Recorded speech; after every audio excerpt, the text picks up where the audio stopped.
We are confronted with this, so it's something that needs to be addressed. And we are not saying it or mentioning names because we hate them.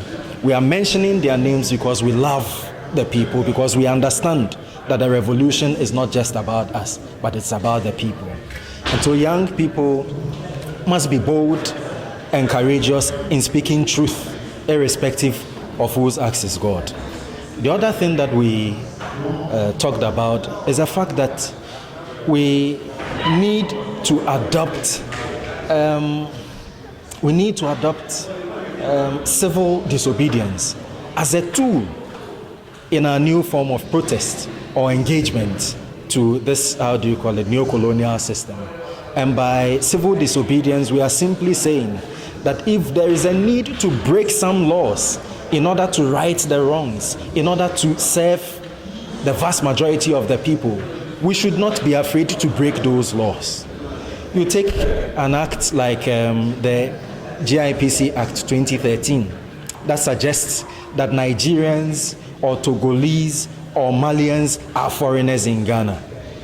It's something that has to be defied. No African should be a foreigner on African soil. But the GIPC Act 2013 suggests that Nigerians and Togolese and Malians are foreigners and treats them as foreigners as they would treat, the Chinese or Canadians and all of that.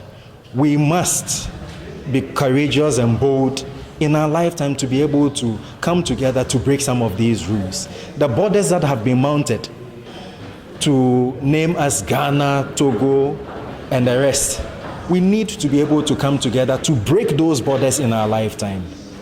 Nothing should stop us from breaking them.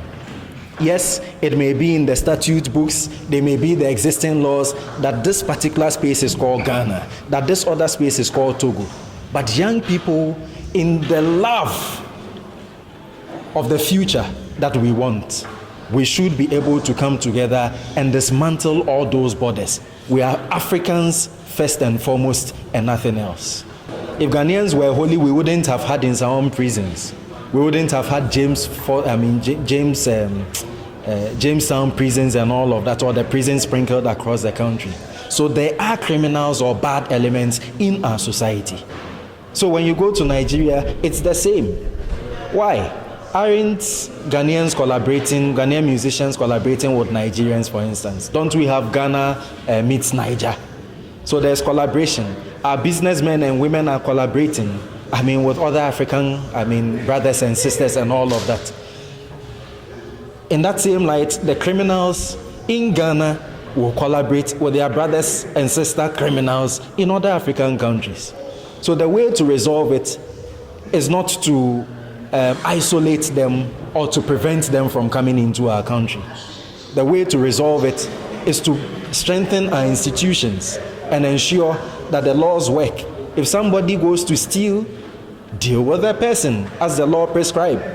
If somebody cheats, deal with the person as the law prescribes. But to cut Africans out on the basis that they were not born here or they cannot trace their origin to this particular space identified by white capital as Ghana is not the way to go.